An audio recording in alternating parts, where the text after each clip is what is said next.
عليكم، كي دايرين؟ كنتمنى كاملين تكونوا بخير على خير. اليوم الفيديو غادي يكون على تاريخ الامازيغ. شكون هم الامازيغ؟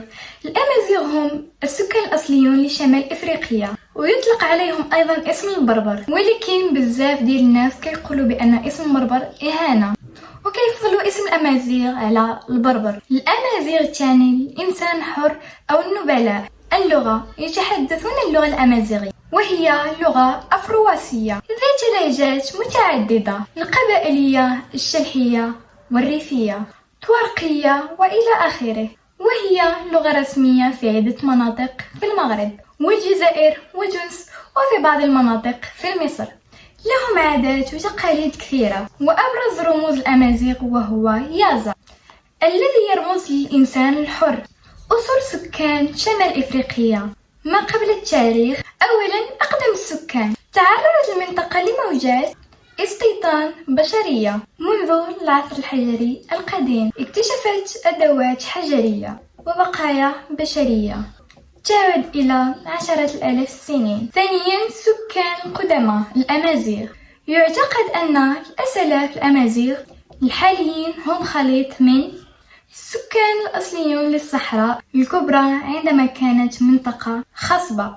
موجات هجرة أخرى من شرق البحر المتوسط كالكنعانيين وجنوب أوروبا عبر السنين.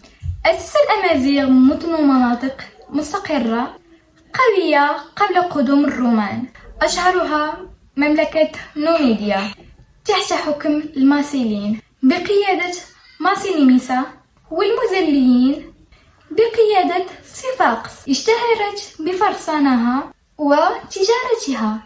مملكة موريتانيا تحت حكم باخوس ويوبا الثاني. الفينيقيون والقرطاجيون. أسس الفينيقيون مراكز تجارية على السواحل مثل قرطاج في تونس، وتفاعلوا مع الأمازيغ بين تحالف والصراعات. شمال إفريقيا بعد تدمير قرطاج قاومهم الأمازيغ مقاومة شرسة مثل ثورة تكفريناس والكهنة في الجزائر، لكنهم تأثروا بالحضارة الرومانية وبنوا مدن ضخمة: تيمقاد في الجزائر وليلي في المغرب. الاحتلال الونداني والبيزنطي. بعد سقوط روما حكم الويندال قبائل جرمانية ثم البيزنطيون لمدة قصيرة.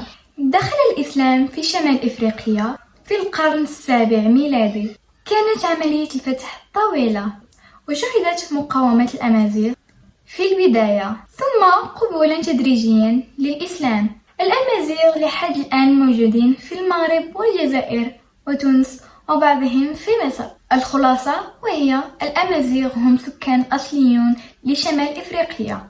الدول الجزائر، المغرب وتونس هي نتائج تفاعل غني ومستمر عبر آلاف السنين، وحد الآن مستمر عبر آلاف السنين بين التأثيرات المتوسطية الفينيقية والرومانية، الفتح الإسلامي والثقافة العربية، التأثيرات العثمانية والأوروبية لاحقا. هذه هي النظرة العامة تشكل أن الأمازيغ هم سكان أصليون لشمال إفريقيا.